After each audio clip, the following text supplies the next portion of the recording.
Well, hello there, listener. My name is Matthew Renfro, host of The Fro Show, and you're listening to another great Four-Eyed Radio product.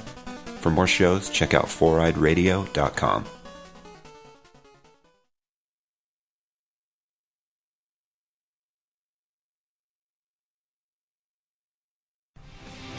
Hey listeners, Eric here, also known as Trekkie B47, from the Starfleet Escape Podcast and the Ranger Command Power Hour. The more phenomenal episode you're about to listen to is brought to you by Raven Designs, illustration and design that fit your personality. For samples and inquiries, visit ravencruise.com.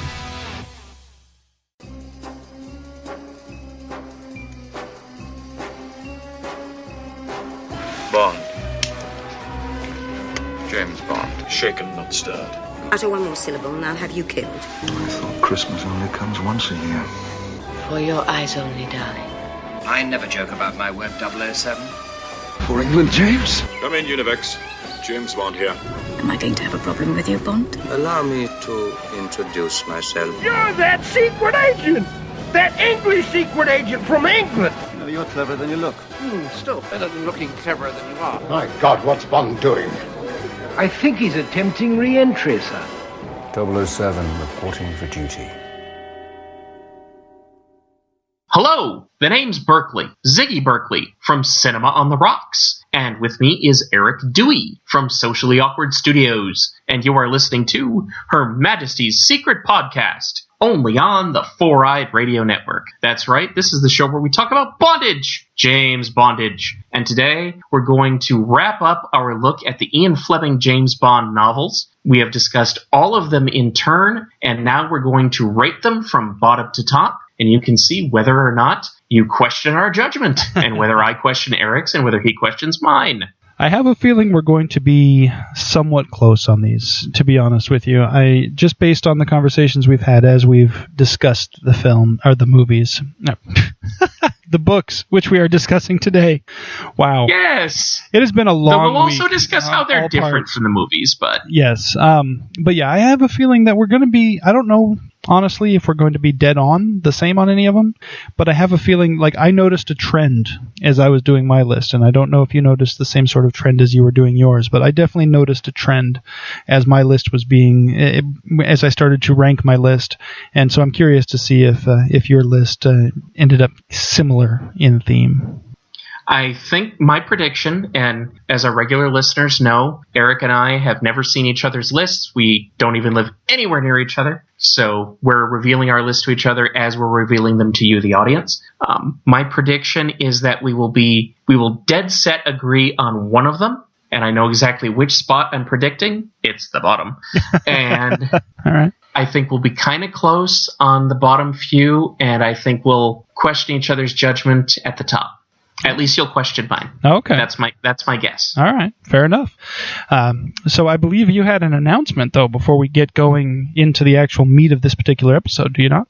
I do indeed, and that is we're having another contest Woo-hoo! Here at Her Majesty's Secret Podcast. Yes, running from today, the day that the episode is going to first air, which is Thanksgiving Day in Canada. So have a happy Thanksgiving, my friends. And this will be running through November 27th, 2014, which is Thanksgiving Day in the United States. So holiday to holiday. And what we will be doing is the 007 Holiday Returns Contest. It goes something like this. We all love James Bond movies. I mean, that's why we're here after all. But come on, admit it. Deep down, there's at least one thing that you would like to change about one of the Bond movies. Here's your chance to tell us what it is and get rewarded for it. All you have to do is pick one thing you would change about one James Bond movie. And using our standard list, so covering all the 23 official Eon films and Never Say Never Again, and then tell us why you would make that change. Simple, right? Well, there's a few rules you have to follow. So the changes have to be very specific. For example, maybe you just want something as simple as a change in the music. Like, hey, Shirley Bassey's cool, but 3 times, I wish that Neil Diamond had sung the theme for Moonraker. If that's you, you could make that suggestion. Or maybe you want to recast a role. Jack Lord is a one-trick square. I wanted Elvis Presley to play Felix in Dr. No. All right, baby. Or maybe you just think that Bond needed to be more sophisticated. I wanted Laurence Olivier to play 007 in Dr. No. You're a little strange, but you could say that if you wanted to, and we'd accept it. Now, on the other hand, maybe you want a character to be rewritten. Felix was too stiff in Dr. No. I wish he'd be written as a funnier guy. But note, casting and writing are two different things. So if you felt that way and you thought that Jack Lord was too stiff and Felix needed to be rewritten, you can't say that. You have to pick one or the other. If you answer with two different things in the same suggestion, you will be disqualified, and you're only allowed to enter once. So, you gotta be careful in your selections, and you can't go too far either. So, for example, if you say that Die Another Day sucked and they should have rewritten it from scratch, as much as we agree with you, that's going too far, and you will be disqualified. That's not a single change. That's a multitude of changes all at once. So, yes, disqualified. But if you said something like The Vanish was dumb and needed to disappear altogether, that's kosher. We'll accept that. And there are some more suggestions, too. You can find those, and you can also find the place you need to enter on our contest page, which is located at hermajestiespod.com/contest. You can enter using a form on that site, or you can email your answers directly to us at this address, contest@hermajestiespod.com. And in the form or in the email, what we need you to include are your full name, first and last, and your full mailing address. And, of course, your answer. There's no word limit or anything. There's just the limits that you see on the contest page, kind of like I explained to you already. One entry per person, and we will read our favorite entries on the episode that we will be airing for the first show we do in January of 2015, which we'll be recording sometime in December of 2014, and that is our Holiday Returns episode. We'll read our favorite entries, but whether we read your entry or not, everyone who enters with a qualifying answer could win, because the winner will be selected at random by Eric while we record the show.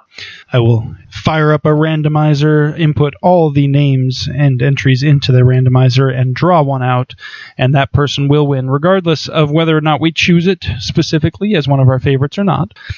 You can still win, even if we don't agree with you. You can still win. So it's worth it to enter, even if you think that you want to change something that we've said is our favorite thing about a movie. That's fine. Doesn't even matter. You can still win.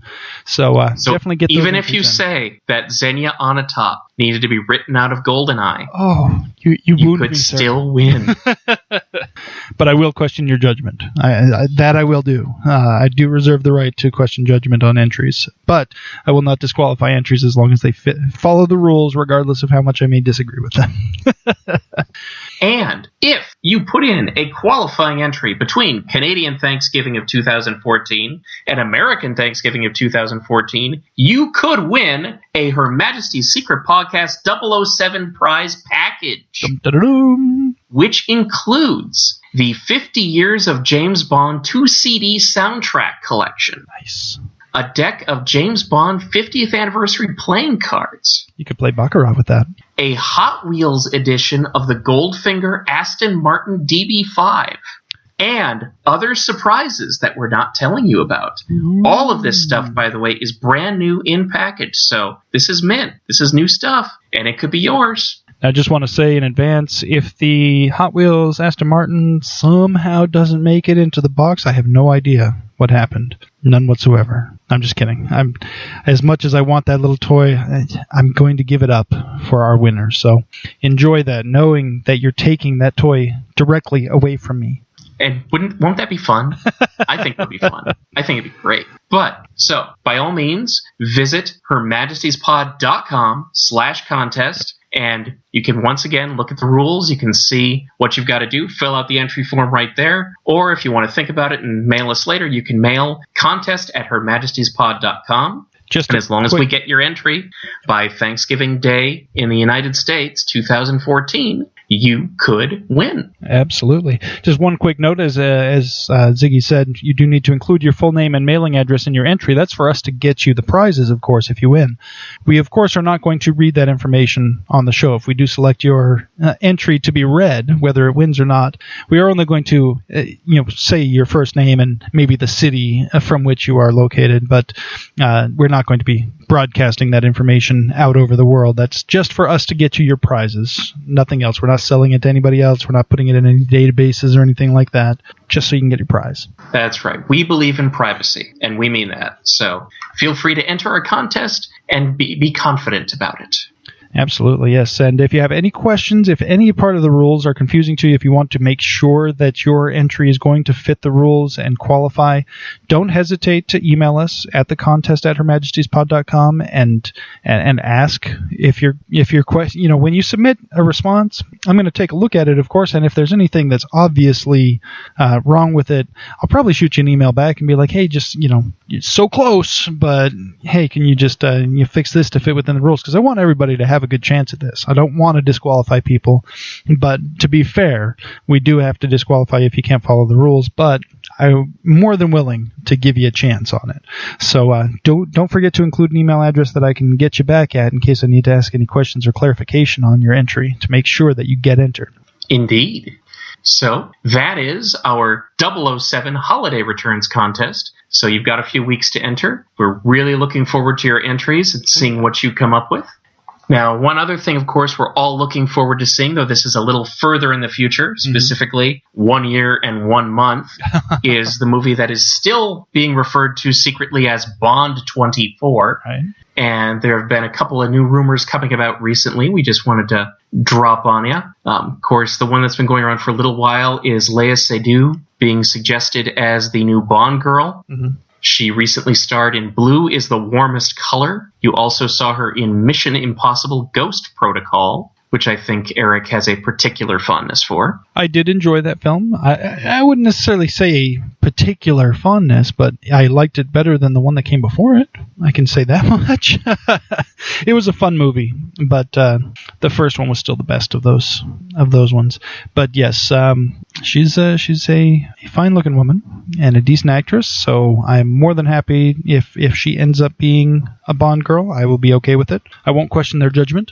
Nor will I, and it would continue a fine tradition in the James Bond series of picking French actresses as the Bond girl. Now, the one that I find especially interesting, though, is one that I just first saw today about the possible choice of who might play the new henchman in the new Bond movie, and that would be most recently from Guardians of the Galaxy, Dave Bautista. Ah, okay. Who played Drax. Yes. And surprisingly, normally when these wrestlers get into acting, you don't normally get the Rock situations where you actually get a decent actor out of the mix. You usually end up more like, who's that cat who played Sabretooth in the first X-Men film? Tyler Bane? Is that who it was? It was not good. That was definitely that was a great movie. That first X-Men film was fantastic. His portrayal of Sabretooth, could have been better. So I would say it wasn't a huge part, that still beats most of Teatro Hulk Hogan. Oh, jeez. Don't even get me started on that. There hasn't been a good wrestling actor since Andre the Giant, I tell you. I think Rock has done Dwayne Johnson is that's how he goes by in the acting. But no, I think Batista did a fantastic job in Guardians of the Galaxy. I'll have to see him in something else before I can judge whether or not he's a one-trick pony or not, but he definitely, Drax was amazing, so I dug it. I saw him in Riddick, which overall was kind of a wasted filler, because it was a remake of the first movie, just set on a different planet. It's not what we thought the third movie in the Riddick series was supposed to be.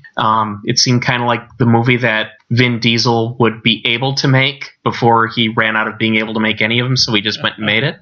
Right. That said, for a mediocre movie, it's actually not too bad. If you're a fan of the series, you'll like the movie. I enjoyed the first one. I couldn't get into any of the sequels or prequels or any of the ones that came after it, but the first one, was it Pitch Black? Is that what it's called? Yeah. if I recall. That one was a fun movie. I didn't think of it as any, great, cinematic masterpiece or anything like that, but it was a fun movie. I enjoyed it.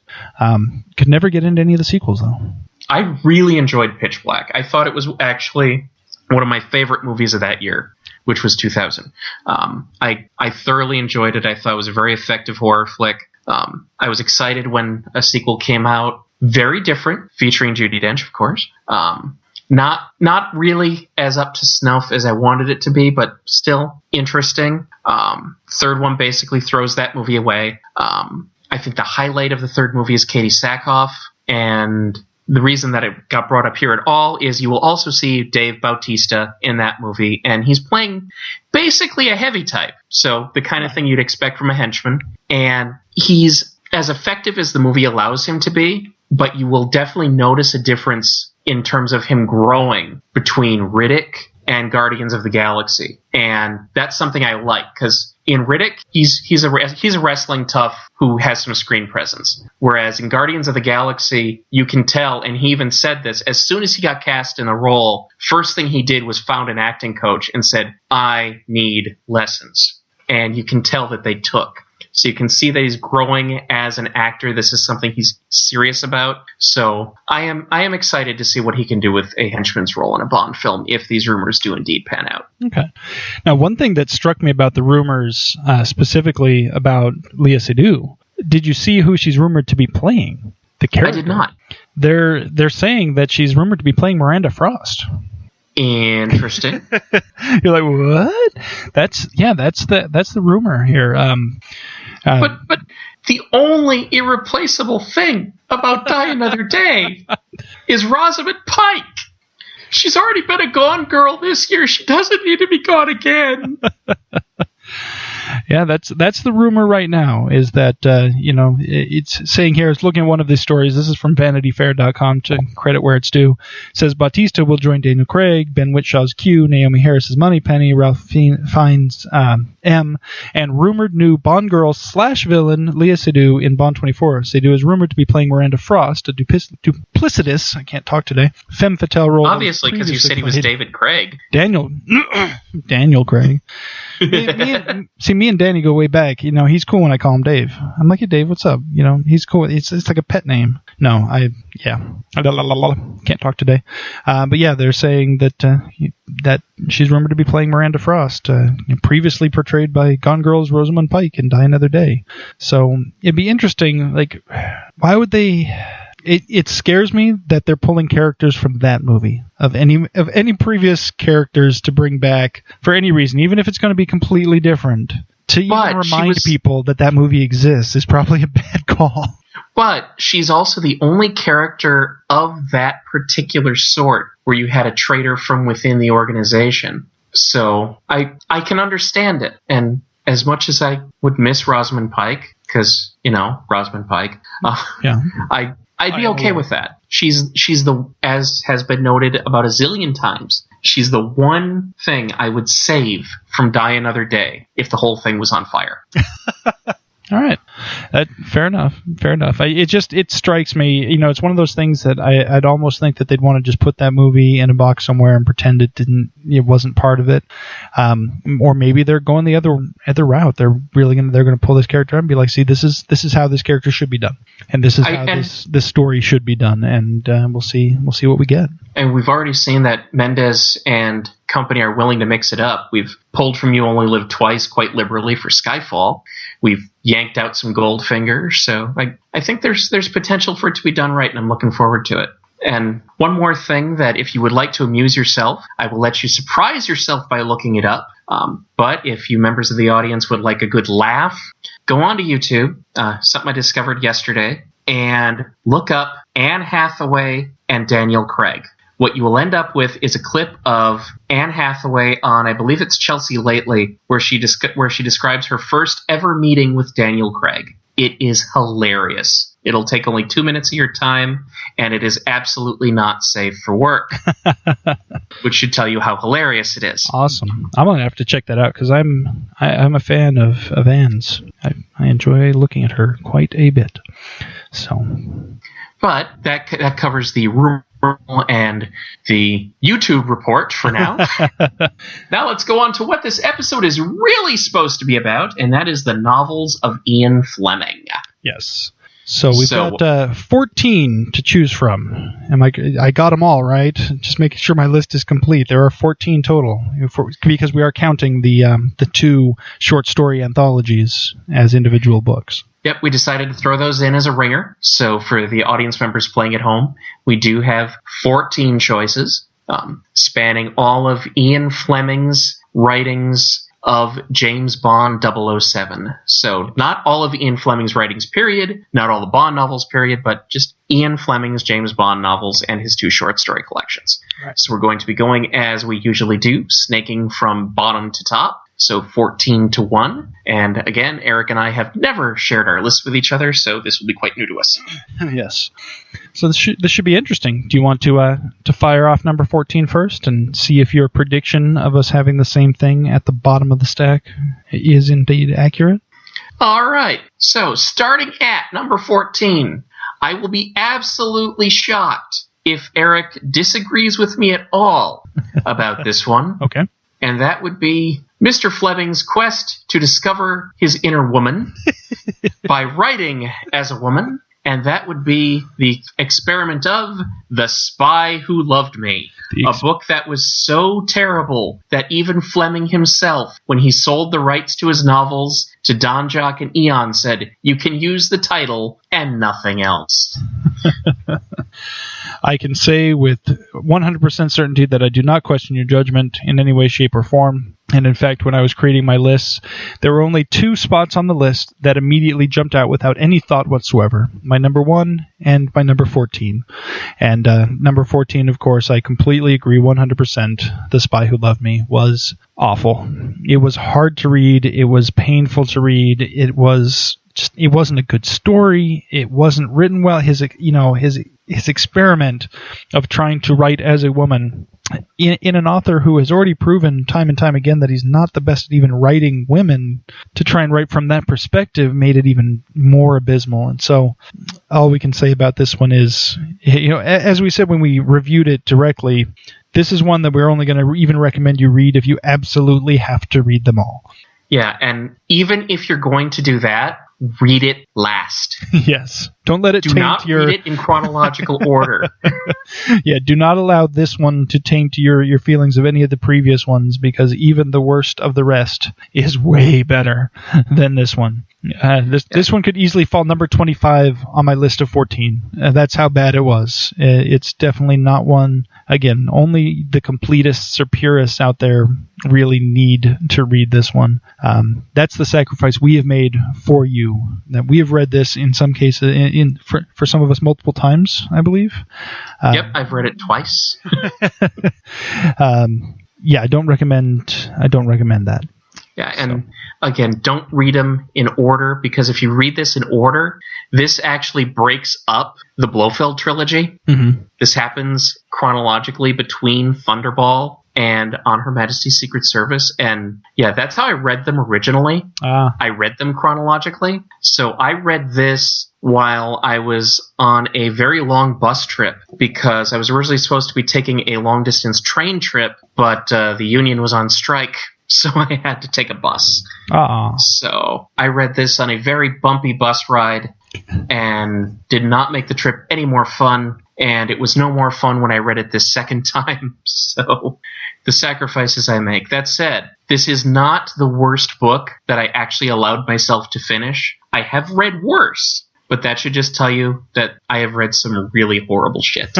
Because this is bad. This is just a bad book. Only recently have I been able to bring myself to stop reading a book. Like, it used to be, especially when I was younger and I did a lot more reading, once I started a book, I saw it through, no matter how horrible it was. And only recently, in the last 5-6 years maybe, have I allowed myself the freedom to be like, you know what? There's literally millions of other books that I could be reading right now. Why am I subjecting myself to this?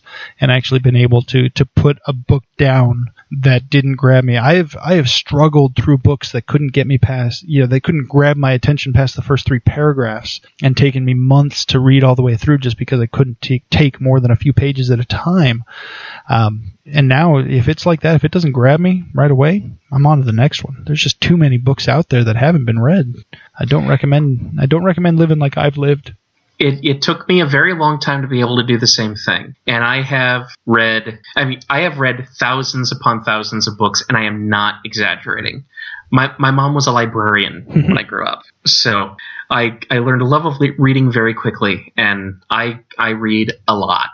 And the book that finally was the very first one that convinced me to put it down. And I actually shocked a professional book editor about a month ago when I told her how many books it was that I had ever put down, because she was shocked that it was so few. I've only ever put down 6 books. And the first one that I ever put down, and I did it inside of 30 pages, was The Courtship of Princess Leia. Holy shit, what a horrible book.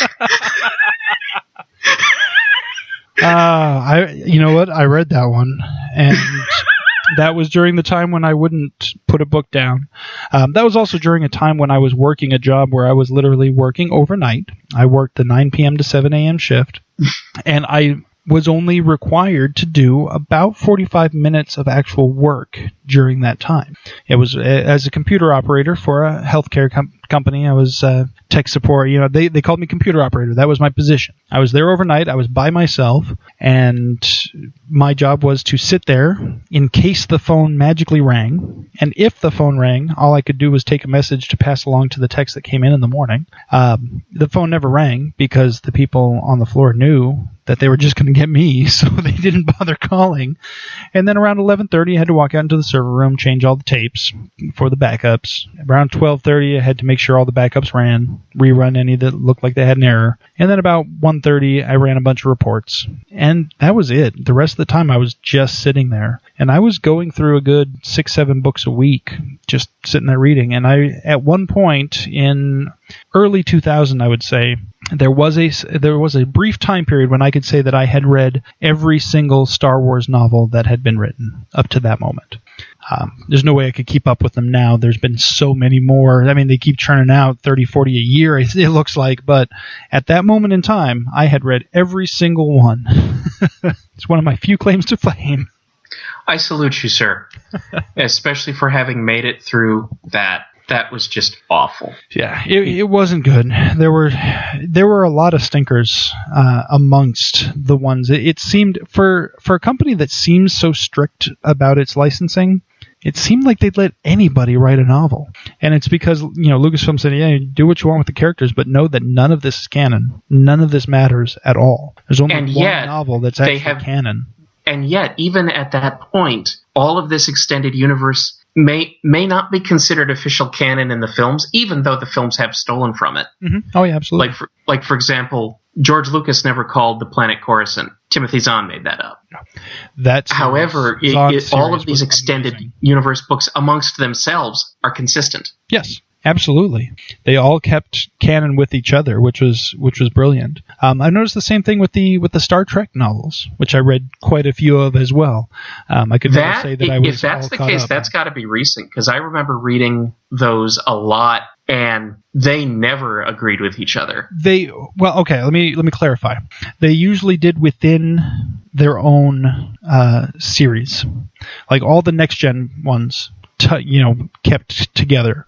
They didn't necessarily keep together with original series books that have been written, or Voyager books that have been written, or Deep Space Nine books that have been written. But all of the next gen books, that's what I primarily read, was mostly next gen books. I read a few DS9 books and some of the old original series books, but I didn't enjoy them nearly as much. I grew up with TNG, so that's what I read. And I mainly read the original series books.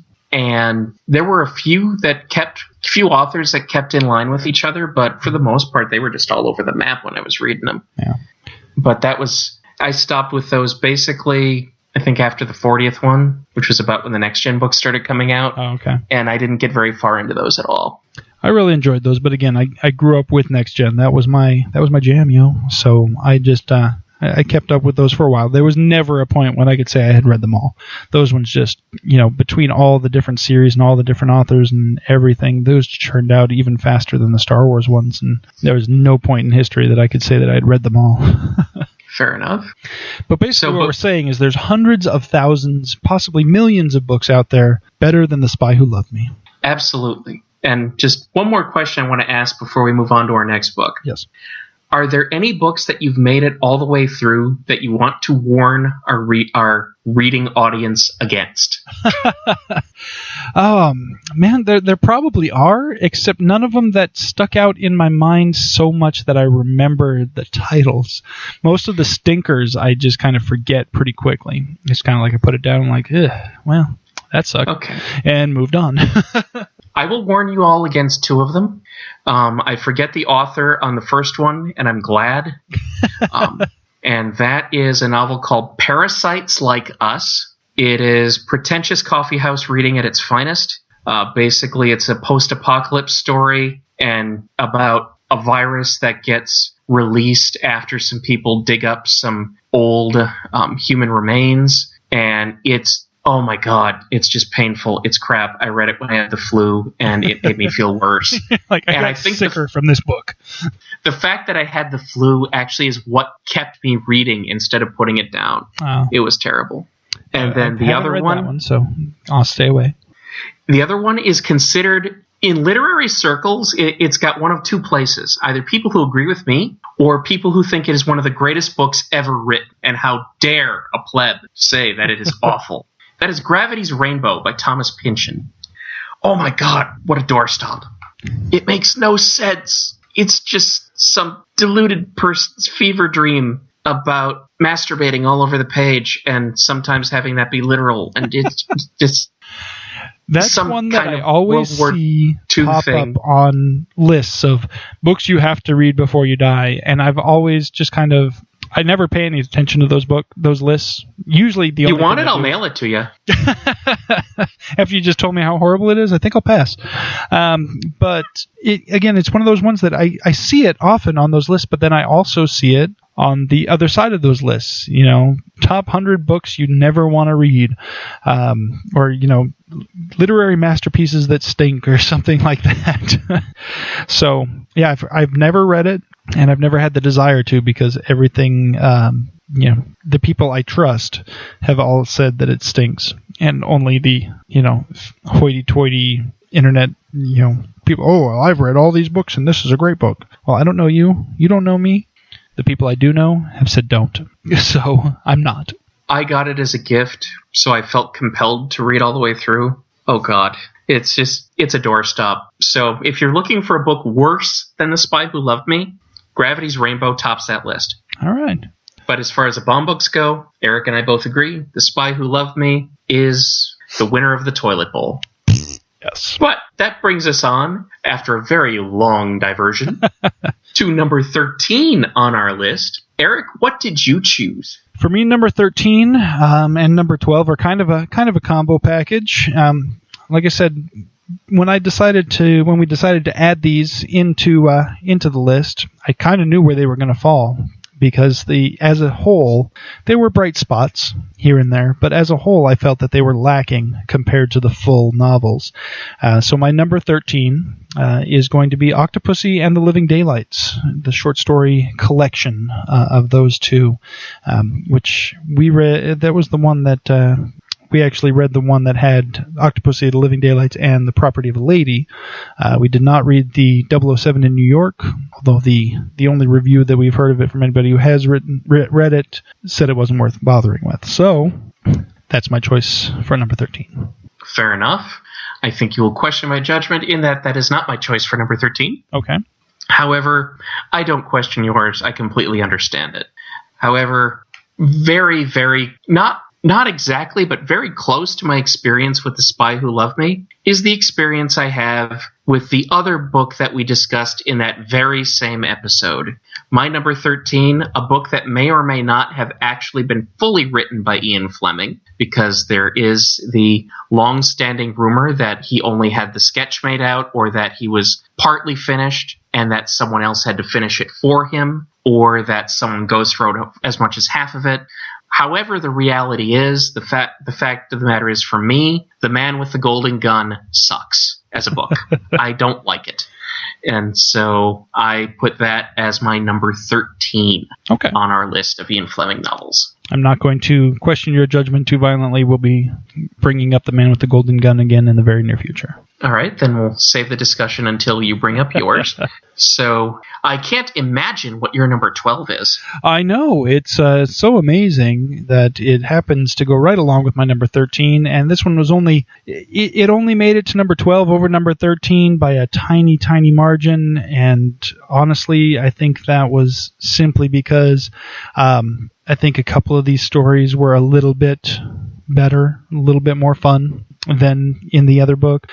Maybe it's just because there were more of them to choose from. I don't know. But For Your Eyes Only, the collection that included From a View to a Kill, For Your Eyes Only, Quantum of Solace, Risico, and the Hildenbrand Rarity, that's my number 12. And again, it's almost interchangeable with number 13. The difference between the two is negligible at best. I'm usually a fan of short stories, but for some reason the Bond short stories just didn't do it for me. They never seemed fully fleshed out, and I've read plenty of short stories that still left me feeling like I read a whole story. And these ones, none of them really did. You know, some of them were a little better than others, but none of them really left me feeling like I heard a whole story. There, I'll disagree with you, but we'll get to that when I get to my versions of where I have these on the list. But I understand your reasoning. So what made your honorary number 12 position? Number 12 is, honestly, for me, number 12 and 13 are very close together. It's another book that the only reason that I read it again because every one of these Ian Fleming reads that we did for this particular podcast, these were at least my second reads of the books, sometimes my third or fourth.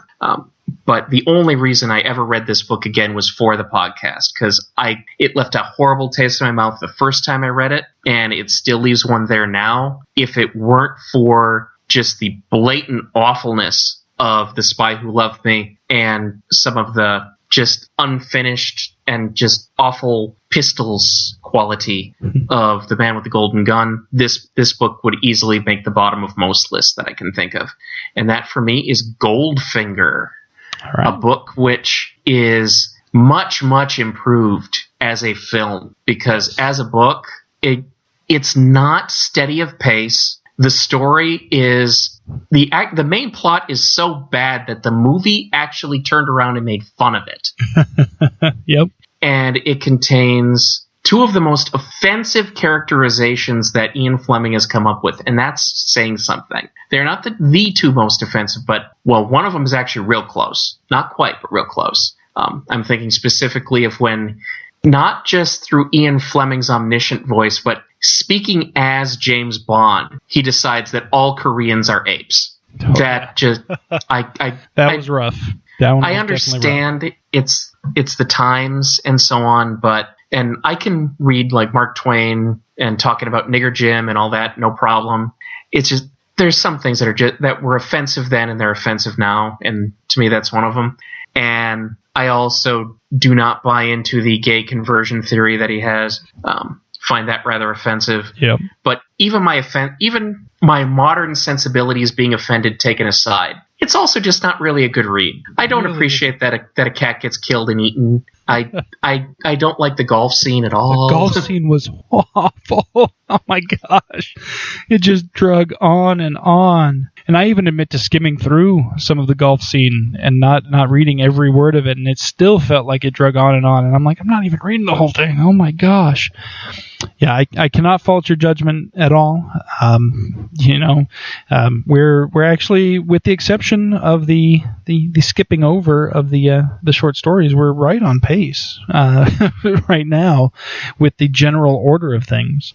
Because I put it this way, to me, the best scene in the Goldfinger novel is James Bond figuring out how to catch Goldfinger cheating at canasta. Well, that's it. That's my number 12.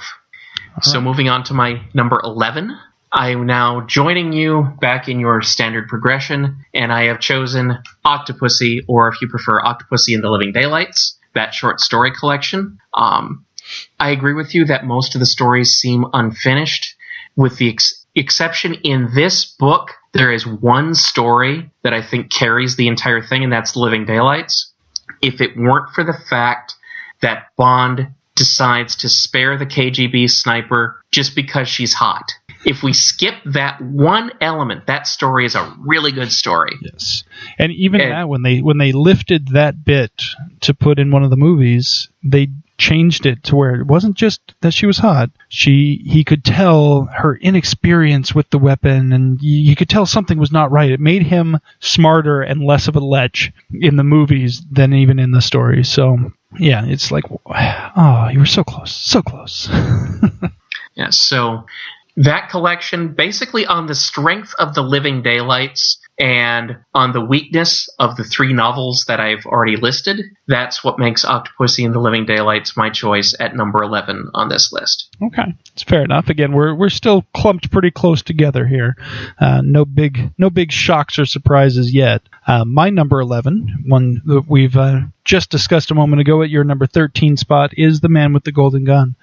Again, as you said, unfinished and felt that way, whether or not it's true or not. There's rumors that it wasn't finished, there's rumors that it was, there's rumors that somebody else wrote the end of it, there's rumors that it was given to ghostwriters and they said no, it's fine, and passed and sent it back just the way it was.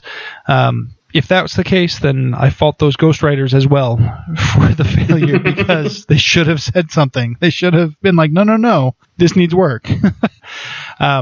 Yeah, it wasn't fully fleshed out, and it felt like it could have been another short story by itself. Like they could have pared down a little bit and made it just a short story, or just not published it until somebody could finish it. I'd rather see a co-writer come in and really do a good job of finishing it up and releasing it. I'd rather see Ian Fleming and somebody else on the book and have a good book, rather than just being a purist about it and be like, oh no, only Ian Fleming wrote this. Well, he didn't get to finish it. People die. This happens. And, as much as we don't like it to, sometimes it happens to authors when they're in the middle of a book we want to read. But leaving it that way, leaving it unfinished, it just makes it a book we don't want to read. Kind of leaves a bad taste in your mouth for the Fleming, genre, so to speak, if you will. But again, it's right there at the bottom. We would be, if we excluded the short story anthologies, we'd probably be right in line from 14 to 12. Just boom, boom, boom, easily. But that's my numero 11. Fair enough. So what do you have at number 10? My number 10, again, right in line, is Goldfinger. Like you said, just the rampant racism. And it's not, you mentioned Twain. He wrote in the style that fit the time, as far as the characters spoke and acted in along the lines that the time would indicate. And that's fine. There was no... The omniscient overvoice wasn't like that. It didn't give you the feeling that the author felt that way. It was always, you felt like it was appropriate for the time, but that was it. That the author himself was above that. And you could get that feeling without him ever being preachy about it or anything. With Fleming, especially in Goldfinger, you don't get that sense. You get that sense that he believes this. I guess anybody who's not white is an ape, according to him, and this, that, and the other thing, and they eat cats, and this, that, and it's like no. And that golf scene, oh my gosh, that golf scene! For crying out loud! That golf scene was terrible. We've had long scenes explaining various games that Bond has had to play with villains and henchmen and other characters, and never has it been that boring. Even when he was describing how to play Baccarat and describing how to play Canasta and describing how to play all these other games, it was never as boring as when they played golf with Goldfinger. Oh, just horrible. And it's another one of those that they converted it to such a good scene in the movie. Yes. It was much shorter, much more compact, but still managed to get you, like, they're playing golf, and he's cheating, and he switches it around on him and cheats back to win. Okay, great. We've seen Bond be clever. We know that the bad guy's bad because he's a cheater. That's all we need to know. Didn't need 14 chapters of it, or however it felt. Interesting side note, by the way. This really badly written golf scene, which turned into a much better filmed golf scene, is rumored to have been Sean Connery's introduction to loving the game of golf, which is odd since he's a Scotsman, and of course that's where golf comes from. But rumor has it that he wasn't really into the sport until he filmed that scene. So whether that's true or not, still an interesting story. So little fact, much more interesting than the scene. Yes, in the book. That's more interesting than the entire book of Goldfinger right there. Just that little tidbit.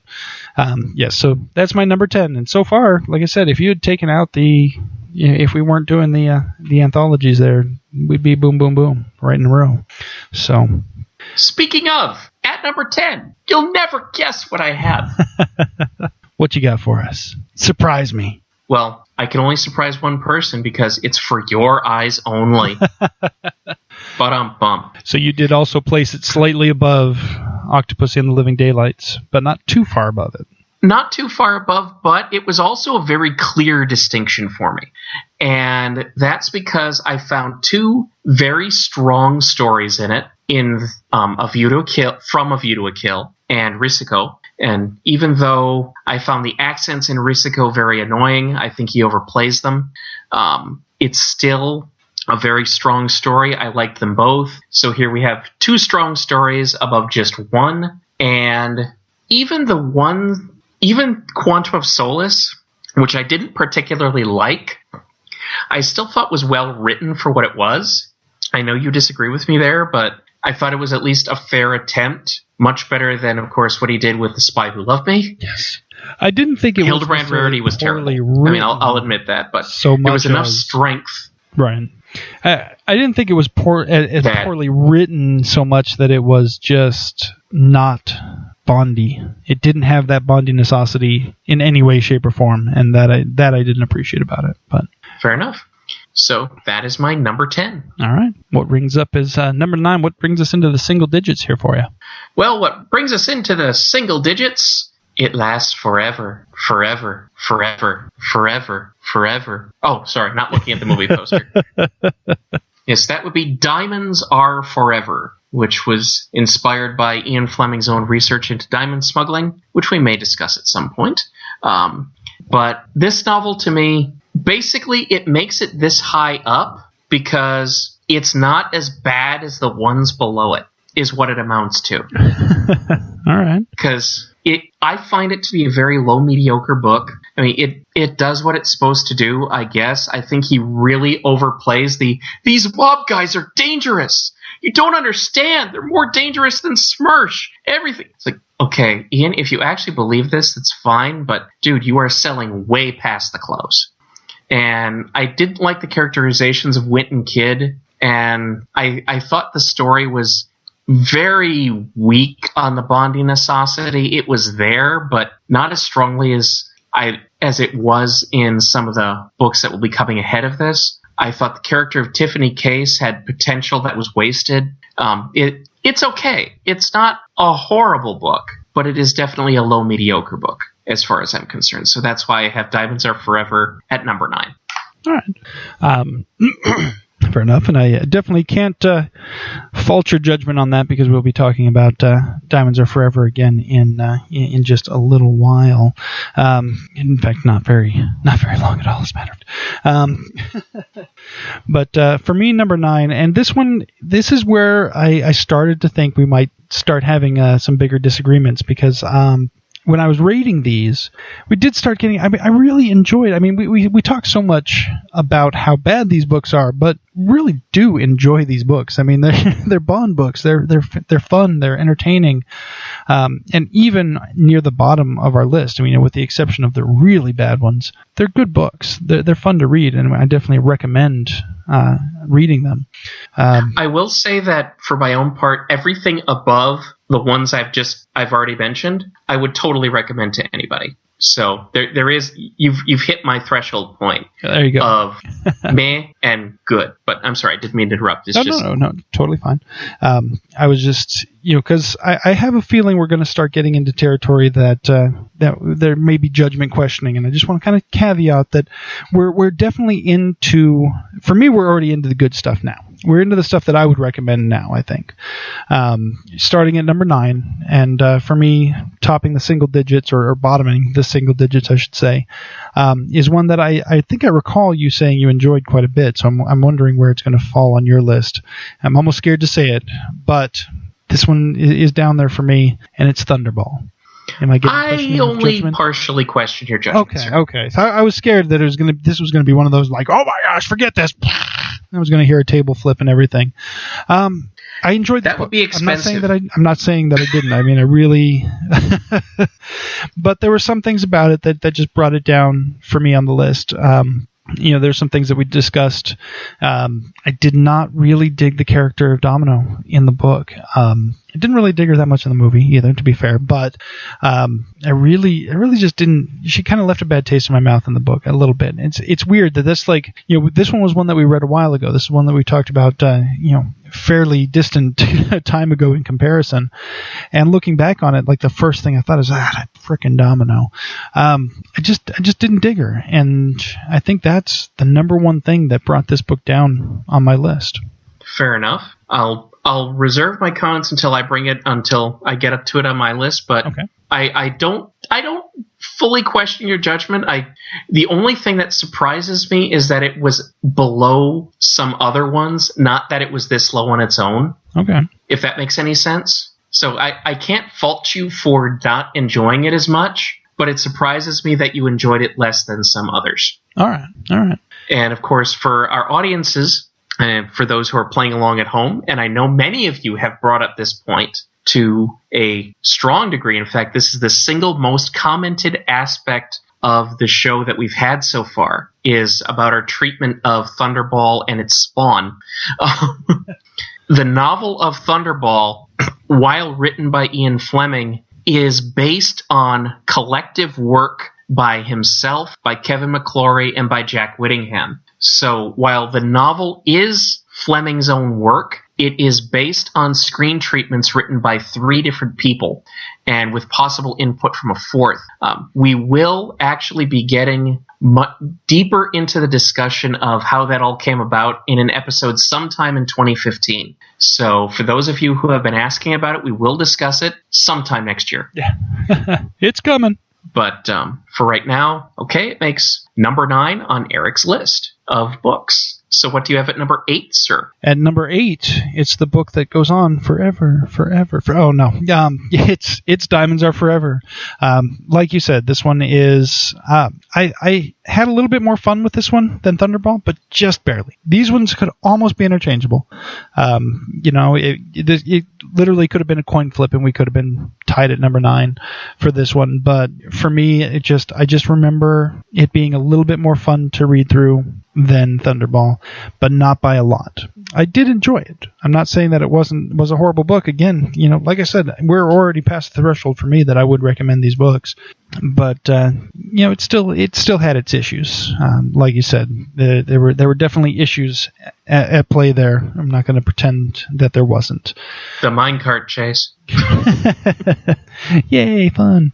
The Fleming's portrayal of American gangsters is cartoonish at best. But again, it's still a fun book, I think, and I would still recommend it to people as, if I was recommending the top 10, or in this case, the top 8 to read, it would make the list. So that's my pick. All right. Now, as noted, starting with number 8, these are all books I recommend. Of course, some of them carry some caveats. especially for modern audiences, particularly my choice of number 8.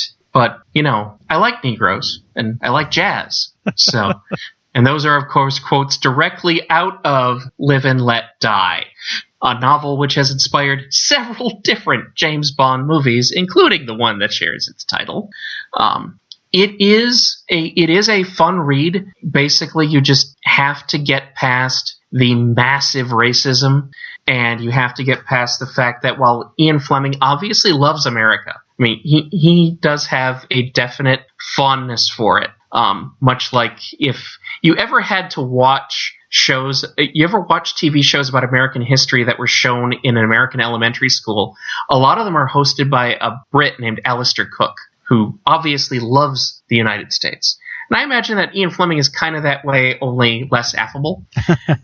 And also less aware of how America really works, because he seems to think that everyone who is dark of skin is of the exact same society. They're all ruled by voodoo, and they all, conspire together, and it's just silly and ridiculous. However, if you can accept that world for the time it takes you to read this book, it is a fun, quick read. And I especially enjoy the characterization of Felix Leiter in this book. I think this is Felix's finest hour in terms of how he's portrayed in any of the books. This is also, of course, where Felix becomes a one-legged, one-armed man. I just think the characterization is fun.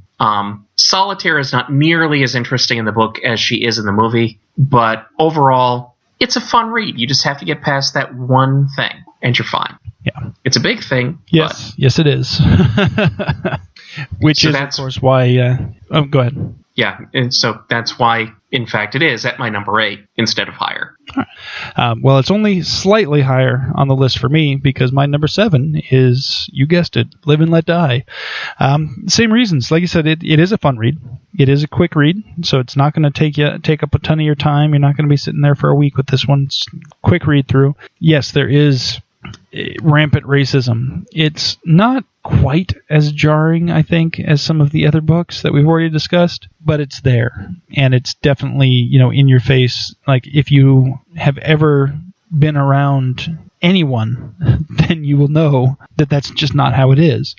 But again, if you just accept the universe for what it is for the duration of the book, it's a fun story and it's a quick read. So I definitely think it's better than some of the previous ones that we've discussed, and I definitely had a good time reading it. Like you said, though, Domino is definitely not as...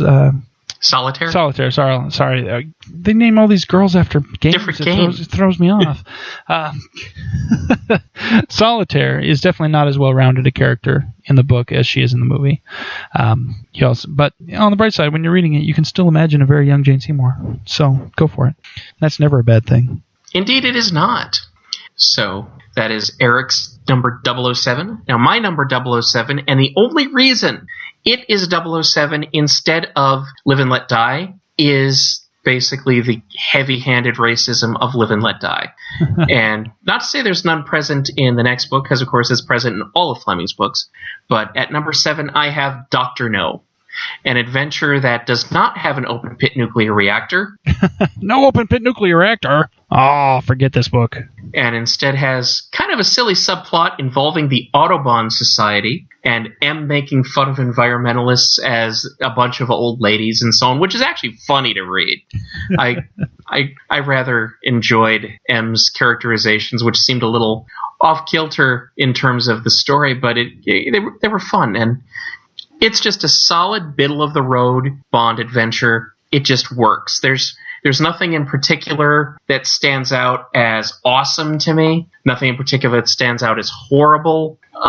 The main thing that stands out to me is I love the way Dr. No dies. That's the main thing. It was definitely a good fitting death as opposed to some of the other ones we've seen that are just kind of meh. So at number 007, I have Dr. No. All right. Not too far off on my placement, so we'll see where we go from here. So that brings us to number 6, does it not? It does indeed, and now this is why I didn't question your judgment too heavily. We have Thunderball, which I did not dislike. I I didn't have as much of a glaring problem with Domino as you did. I mean, I'm not saying she's a wonderful, well-rounded character. She is, in fact, a very badly written doormat, as most Fleming women are. True. It's just, she didn't jump out at me as being particularly horrible in the way that it sounds like she jumped out for you. But otherwise, it's, again, just a solid adventure. Heads up, one of the most interesting arcs in all of James Bond. And I also like the initial descriptions of how Spectre is set up, because this is, of course, the beginning of the Spectre Blofeld trilogy.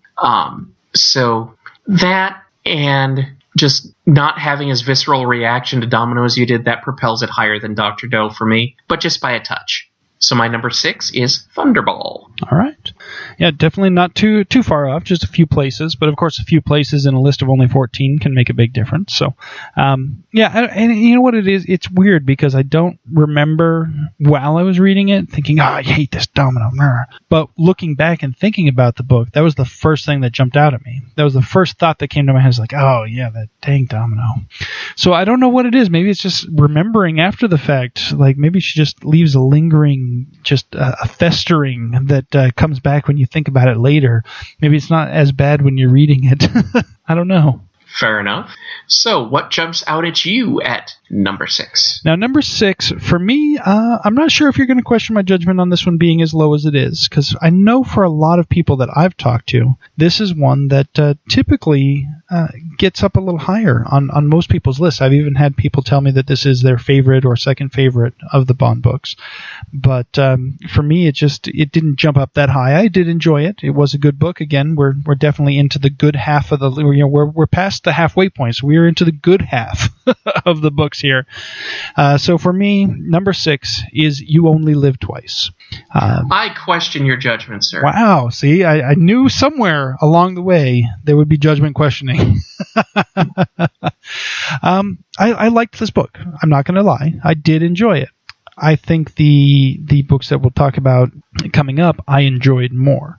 And some of them, I enjoyed a lot more. So that's really how it comes down to it. I didn't really, I don't know, this one, it was very solid. It was very solidly written. I enjoyed it. I didn't necessarily like the whole Garden of Death thing. I thought was a little over-exaggerated. It was just a little over the top for me. It kind of took me out of it a couple of times when I was like, okay, I get it. He's got a lot of stuff. He's got a lot of stuff that can kill you in one place. Why? Okay, whatever. Okay, build the death trap. I get it. Move on. Jeez. But again, for the most part, very enjoyable book. Definitely recommend it, but I did enjoy at least 5 more of the books a little bit more.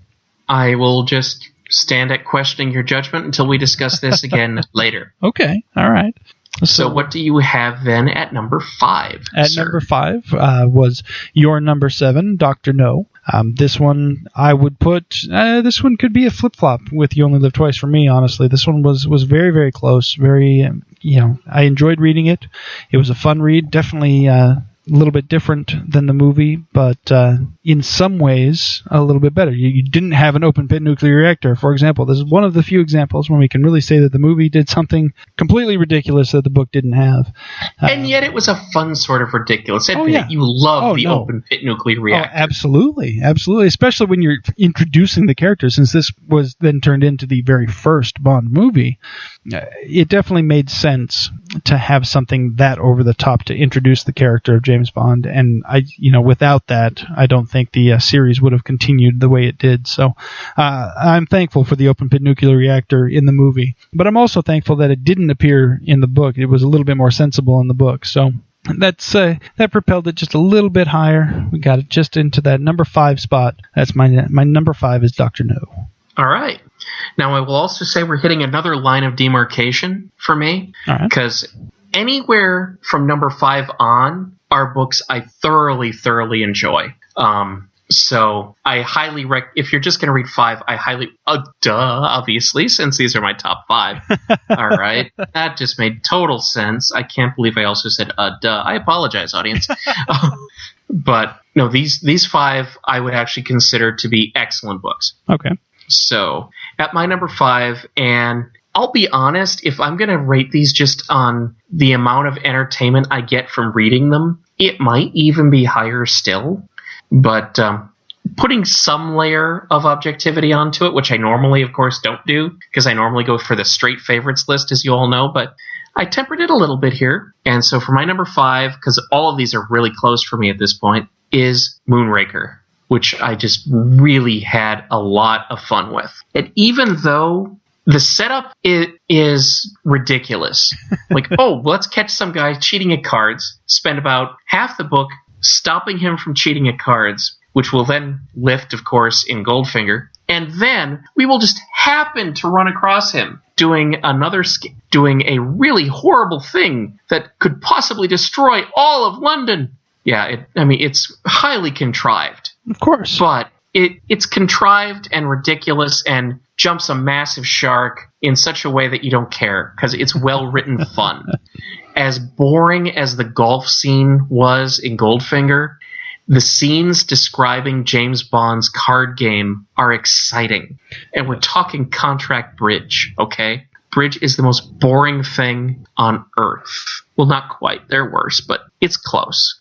Fleming makes it fun. And so I really enjoyed that part no matter how contrived it was.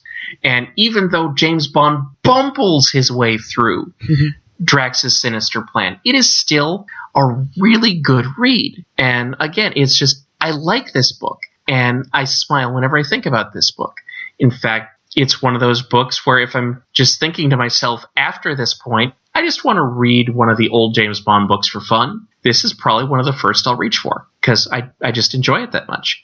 But again, it's totally ridiculous, and I recognize that, which is what pushes it down to number 5 for me. Okay. I can't question your judgment at all on that, sir. So what do you have next?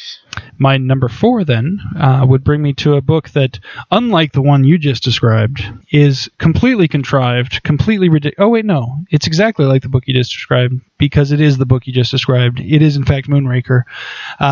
For all the same reasons. It's a great book. It's fun. It's entertaining. It's definitely a good Bond book. But it is going to be in the latter half of the top 5. I mean, still, again, we're talking top 5 here. We're talking the good stuff here already. But it's going to be just at the bottom half of that simply because it's so wacky. It's so nuts. It's so over the top, crazy. And that it's going to be just down in a little bit. But still, fantastic book, fantastic fun, highly recommended. Check out Moonraker if you haven't already. Go get it right now. Go. Wait until the end of the episode. Then go. Yeah, then go. Wait till the end of the episode, go to our website, enter our contest, then go get Moonraker and read it. In fact, go to our site, enter our contest, and then click on the little Amazon banner off to the side. I like where your head's at. And order the book from Amazon. You won't pay an extra dime at all, but we will get an extra dime, which helps us keep this show on the air for you for free. That is, if you buy 10 of them, we'll get that dime. But anyways. Even if we get a penny, every penny counts. Exactly. It sure does. So that brings us up into your top 4 still. Yep. Only I'm on 4. What's your number 4 then? My number 4 is a book which, despite having been translated very, very closely onto the screen, is way better than what happened on the screen. I think I know where you're going with this, but I'd like to hear. And that would be the book from which our podcast derives its name, On Her Majesty's Secret Service, which I originally read on that very same bus trip that I took when I read The Spy Who Loved Me. But oh, what a difference a book makes. Yes. Just really interesting adventure. Again, the characterization of Bond, he does a couple of dumb things in this. Like, he gets married on a lark. And yet we do have the introduction of the wonderful character of Tracy. And even though she definitely is not as strong a character in the book as she is in the movie, I'll admit I'm a little prejudiced here because having seen the movie, I'm drawing Diana Rigg into the book, which then just makes Tracy all the more interesting in the book than she was already written. And I think, too, in terms of writing style, this is where Fleming really hit his groove. This, I think, is where he was at the top of his game, where his overall mechanics of his writing, his transitions, his descriptions, his characterizations, he never got better than this book in terms of that. So, number 4 for me, On Her Majesty's Secret Service, the second in the Blofeld trilogy. Yes. And I cannot fault your judgment at all on that, because that is my number 3, moving into the top 3. So, again, same thing. Even though the movie, and we love making fun of it because it was just that bad. And not only do we love making fun of it, but we love chickens. We love the chickens, which is a direct quote in the book as well. You love, I believe it was either chickens. On page 103, 107, somewhere around there. Somewhere right around there. But yeah, I remember when I came across that line too. I was like, yes, I do. I do love the chickens. In fact, they love the chickens even more extensively in the book than they do in the movie. They do indeed, yes. This book is one of the ones. And it is the Minister of Chickens who's the hero. Minister of Chickens. Man, I would kill for that job. Just to be like, I love chickens. I'm the Minister of Chickens. Look at me. It was a very well-written book, and which is really, I mean, it just kind of goes to show you how far an actor can go to making a film worthwhile. Because you look at On Her Majesty's Secret Service, the film, and although I have talked to a lot of people who think it's underrated, I can't agree with that. I think it's, if anything, it's overrated in some circles. It just wasn't very well done at all. I mean, really, Diana Rigg is the one bright spot I can say, and Telly Savalas' voice, of course. But other than that, everything about that movie was subpar in a Bond world. But the book, even though it was virtually the same, I mean, it was a very, very literal translation from book to film, but yet the book was so much better in this case, which normally is the case. You know, you think most of the time when you're talking book to movie translations, usually the book is better because you can fit more in, you can get more descriptive, you're not forced to describe it in a certain, you know, it's not as visual, so people are allowed to use their imaginations. I typically enjoy novels better than the movies that are made from them. There's very rare exceptions. Some of the Bond movies are among these exceptions. This one is not. The book was definitely far superior to the film, and even though it was such a close translation, I mean, you really, you know, at the end, you know, spoiler alert, when Tracy is shot, in the movie, I'm just like, all right, whatever. In the book, I was like, oh, he loved her. He's going to be so mad at Blofeld. Oh, he better watch out. Like, I felt it when I read the book. I didn't feel anything when I watched it on screen, but I felt it when I read it. And so that's why it's in the top 3 for me. Number 3, as a matter of fact. That and the chickens. Of course, the chickens. Chickens almost put it at number 2. No. Now, my number 3, for which you will severely question my judgment, I'm calling this right now. Uh-oh. You are totally questioning my judgment. There's only one that could make me question your judgment really bad. Well, I guess technically there's 2 right now that are pretty equidistant from it, because I'm just kind of thinking of what we've talked about and what we haven't, and so far there's only 2 books. I keep going back to the films. There's only 2 books that neither one of us have mentioned yet. So it either has to be one of those 2 that you're talking about, or the one that I've already mentioned. I'm guessing that this one is going to be the top of your list, actually. You got it number 3. Oh. Okay. Well, so like I said, I think you're going to severely question my judgment. All right. And this is also the opposite of how we just described On Her Majesty's Secret Service. This is one of those cases where you started out with a good book and you made a better movie out of it. Okay. And that would be the first one, Casino Royale. Even for only 2 spaces, I still severely question your judgment, sir. I knew you would. Especially considering that means you've got it below the one that I've already talked about, which, yes, you question my judgment on, but geez. All right, but explain yourself, sir. I can explain it in 2 words and 1 quote. Okay. The 2 words are Act 3, and the quote is the sweet tang of rape. I knew you were going to go there. I have to. But it's not. That quote is the essence of what all of Act 3 is, because in Act 3 of the film version, you have the betrayal of Vesper being so much more heartfelt, deep, intimate. You actually get the feeling of it, whereas Vesper becomes a stronger character as she goes in the movie. Plus, whereas in the book, for me, in Act 3, she just falls to pieces almost immediately and turns into a doormat. And even as Bond is describing how he's falling in love with her, I'm not buying it. On the one hand, yeah, you have knowing that Ian Fleming is Ian Fleming. Okay, one of the reasons that Bond says he falls in love with her is because it's like raping her brand new every time he has sex with her. But also, she is his doormat. And I find it impossible to believe once we get toward the end that she could ever have betrayed him, because at that point feels like she could never have been strong enough to do it.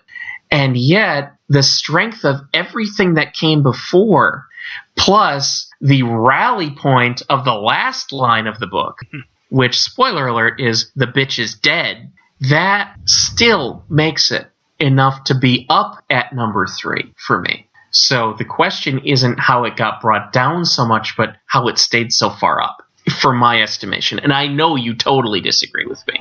Yes, but I respect your judgment as far as I respect your reasonings. We'll talk about it a little more in a little bit. So that brings us to the top 2 spots. Do we want to go in reverse order, since anybody following along will know which 2 are left for both of us at this point? Yep, and I already have my prediction. I already think I know what your number 1 is, and nailed it. my other prediction is that I think we have the same number 2. Oh, which means that I have to severely question your judgment some more with your number 1 choice, if that's the case. So let's move on and talk about your number 1, which I think we've just talked about. I believe we have, yes. I do have Casino Royale as my number 1 pick. This was the very first Bond book I ever read. It's the only one I've read not only multiple times, but many multiple times. I've read this book easily half a dozen times. It's always a fun read for me. I can always pick this one up and just read through it at any given time. Like you said about Moonraker, about being one that you might just grab if you wanted to read an old Bond flick or Bond book. I keep doing it. If you want to read an old Bond book, for me, Casino Royale is always the one that I grab first before anything else. Yes, the movie did do some things better, which is amazing, because when you do take a really good book and translate it to a movie, you almost expect it to not quite live up. And I think they did a fantastic job of keeping the bits that were great from the book to the movie, but also adding a few things and changing a few things that made it more modern and made it a little bit more, something that today's modern movie audiences could really enjoy. And I really enjoy Casino Royale as a film. So the combination of the 2, I think, are fantastic. I think it is very true adaptation in comparison to some. It's not quite as true an adaptation as on Her Majesty's Secret Service, but definitely a better one. But I really, really enjoyed it. And yes, there are some moments, but when you're talking about Fleming's writing, that really sets the tone for the Bond character, I think. And even though it may be a little bit, rough to read, at the same time, that's Bond, as far as the literary Bond is. And so I think it really kind of sets the bar. And I don't think any of the books after that. That was the trend that I kind of saw when I was making my list. I mentioned earlier that I kind of saw a trend, and that was that as they went, I seem to like them less and less. A lot of authors, for me, I'll read some of their early stuff and it doesn't quite grab me, but then, they get some practice, they get some more books behind them, and then, okay, now they've really hit their stride, and now I'm getting into it. And then eventually, some of them keep on writing far past when they should stop, and some, pass on, or just stop writing or whatever and leave in their prime. With Fleming, for me, he started way stronger and then kind of fizzled out a bit as they went along. I noticed that the earlier books tended to rate higher to me than the later books, and none so as glaringly as, of course, the very first one being number 1 on my list. Fair enough. I will not question your judgment, even though I know you question mine. It is only 2 spaces, so I can't really question it too much. But at the same time, for some reason, I did think that was going to be. I didn't think we were going to agree necessarily on number 14, which we did. I thought for sure that we were going to agree on number 1, though. So you've shocked me.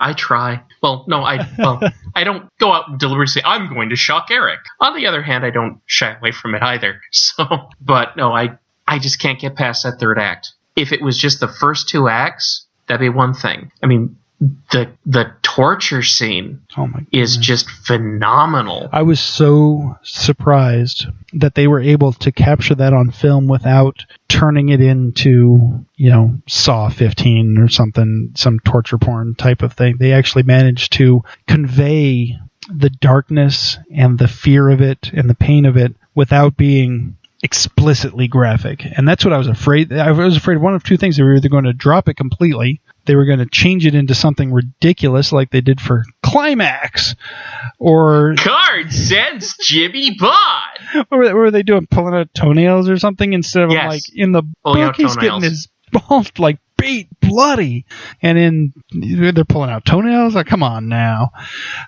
just drop the scene. I mean, come on now.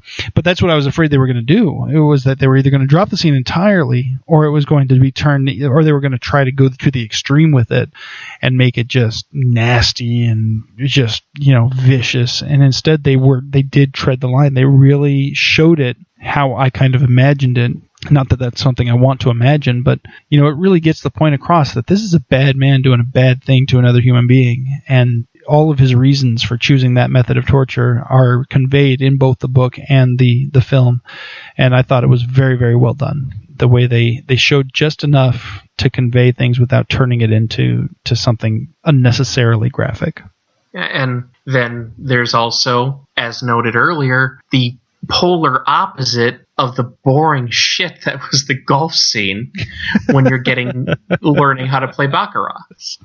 Ian Fleming makes it interesting. Yes, which especially the first time I ever read through it, I had never played or even seen. I knew that the game existed. I'd heard the name before, but I had no idea what it was about. And in fact, in my head, before I'd ever read Casino Royale, for some reason in my head, I thought Baccarat was something you played with dominoes.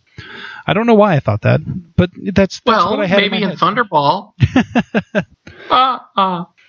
Sorry, I had to go there for the fun. So what do you have then at number 1? Once again, you're going to question my judgment severely. I have You Only Live Twice. I thought that was coming. You know what? I'm not going to question your judgment just yet.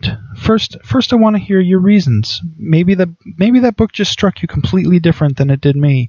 Like I said, I enjoyed it, but definitely not so much as Casino Royale or the book that we'll talk about at number 2. But which obviously is the same because it's the only one we haven't mentioned yet. But go ahead and tell me why this one tops your list. I won't say that it's perfect. I don't think any of these are. So don't get me wrong there, because I think that as you mentioned when we were discussing this in our original review of the book, I think that they overplay the part where, are you sure he's Bond? Really? I think that was silly. But overall, I really enjoyed the psychological exploration of James Bond thinking about himself from his lowest point. We do not have him starting as the Mary Sue Marty Stew anymore. Because as noted, this is taking place after Tracy has been killed. And Bond has gone into a deep, deep depression. And he's just waiting to be sacked. In fact, he is already planning to be a chicken farmer. Because he loves the chickens. He must have gotten a little dose of the hypnotism from On Her Majesty's Secret Service. Must have gotten just a taste of it. I think so. So he's starting from the lowest point and having to prove himself again. And so he gets sent on this ridiculous diplomatic mission by M, who doesn't think he has a shot. And after having him go through this cultural rigmarole with Tanaka, and it's really interesting too, because to me, this is the closest Fleming gets to admitting that his racism is ridiculous. Because on the one hand, he is still really racist in his treatment of the Japanese. but he respects them at the same time. And somewhere in between, he's trying to reconcile that, and sometimes succeeding, sometimes failing. Which is interesting to see Fleming having to deal with that. And I like the scenario they came up with to have Bond be able to fulfill his mission to M, and what it brings out for the characterization of Tiger Tanaka, and what's actually not a horrible depiction of immediate post-war Japanese culture. And that's another thing to remember, is that this is post-World War II in its immediate sense. This was written just shortly after the movie of Godzilla was first made. And they're both still about a nation that has, within the past decade, had a nuclear bomb dropped on it in anger.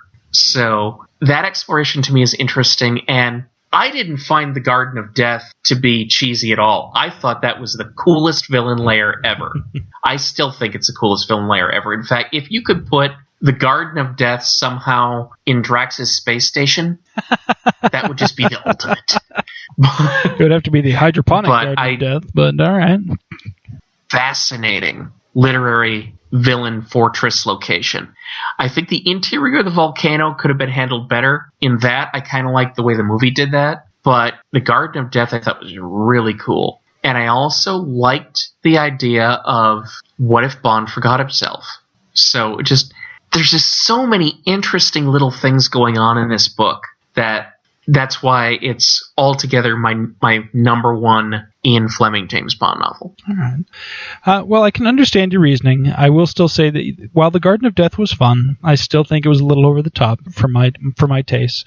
I will say the one thing I very much enjoyed about this book was the fact that, spoiler alert again, that Blofeld not only dies in this book, there's no question about whether or not he dies. He is killed by Bond, physically, in person, by his own hands, not, he fell in the ocean, he must be dead, but we didn't see a body, ha ha ha. No, he's dead. He's gone. It's over. I like that. I really like that, and the fact that that Bond gets to get his revenge essentially, but then he immediately forgets it all, and that's what really, for me, I didn't dig that. I've never been a huge fan of amnesia stories and things like that, where characters lose themselves in that way, and especially this brings it out of this book and takes it into the next book, which we both agreed was horrible. But that opened the door for him to have a Bond that's been brainwashed by Russians to kill M. And so while it's not in that book, I'm not trying to put that on that book, but at the same time, it opened the door. And we know that's what the setup was, because at the end, it's reading a Russian newspaper clip that makes him think about who he might have been. So I do understand your reasoning there.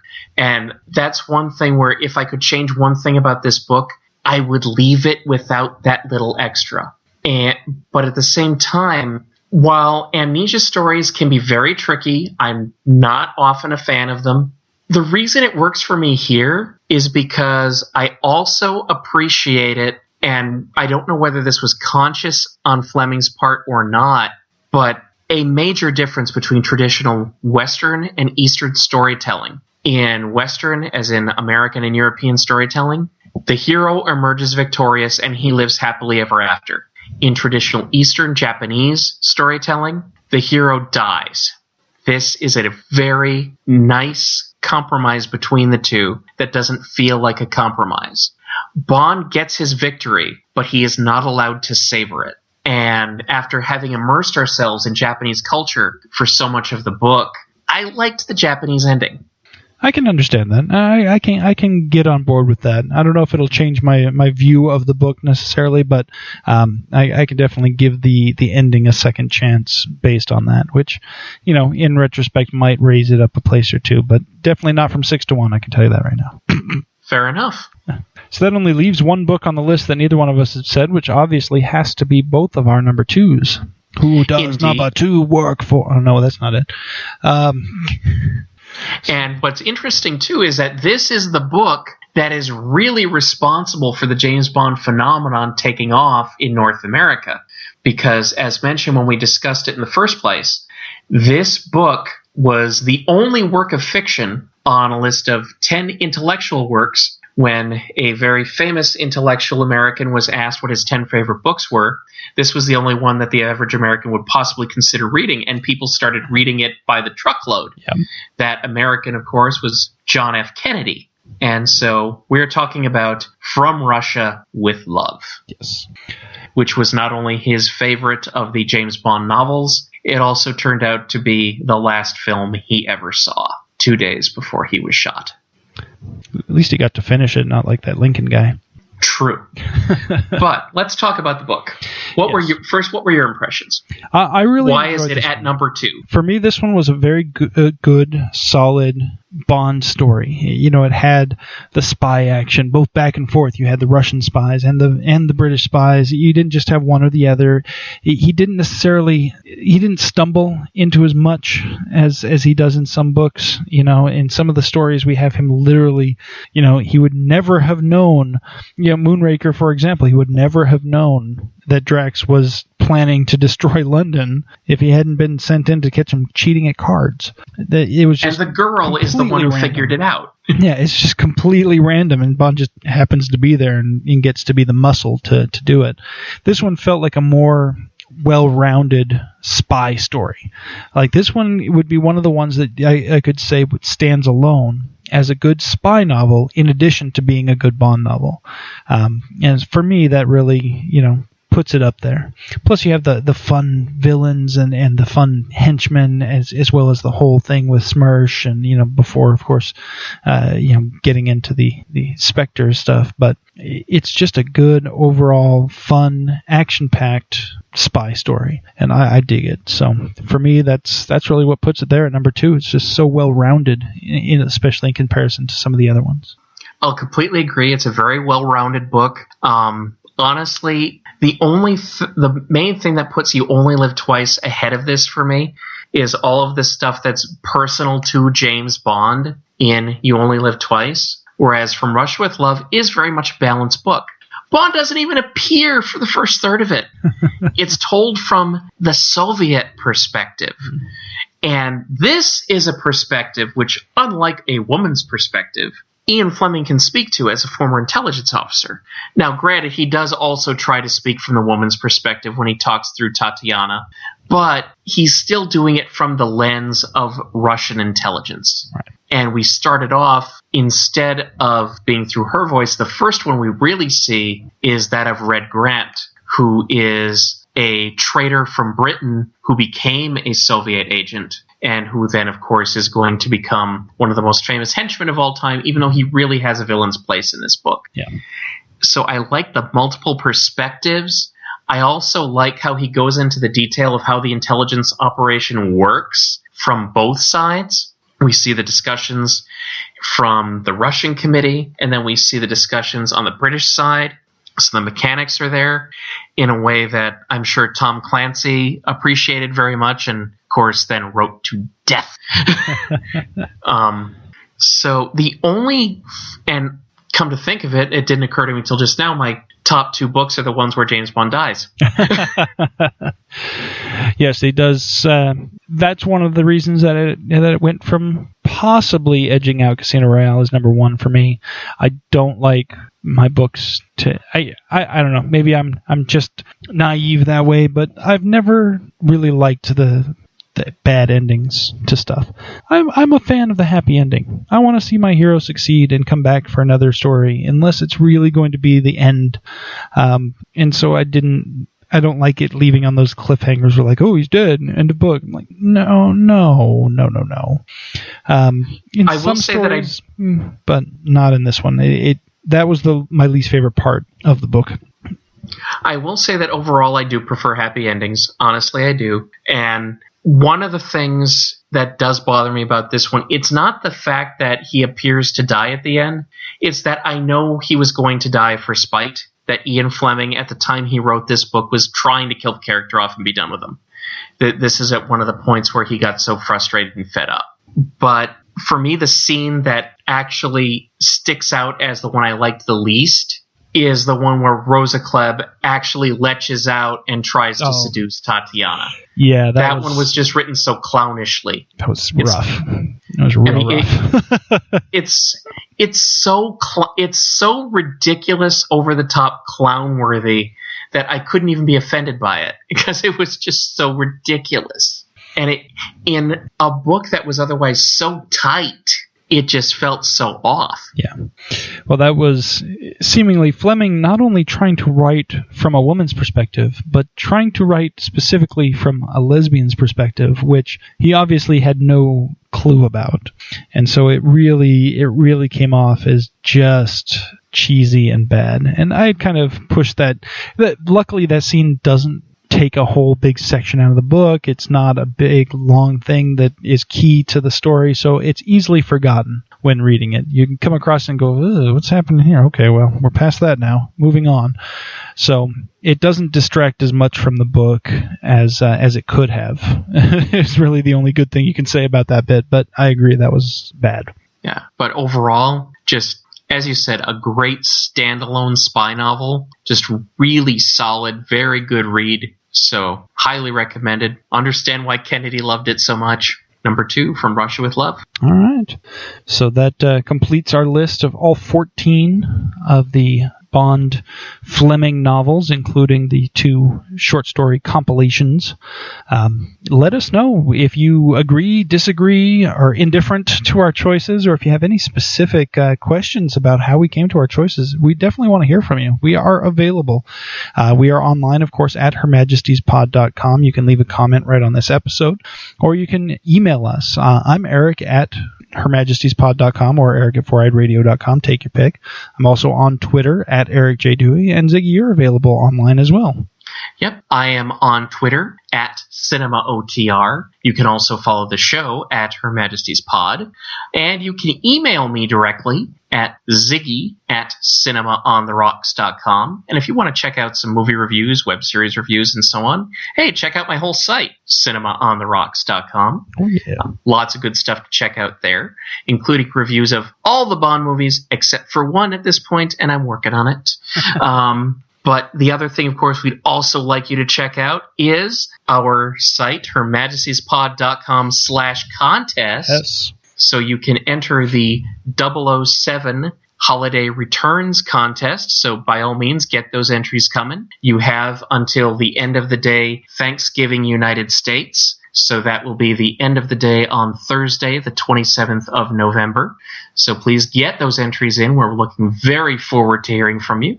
But in the meantime, anything else you wanted to say before we close this one out? No, I think we've said all that needs to be said. Definitely, hey, go read the books. All except The Spy Who Loved Me. You can skip that one.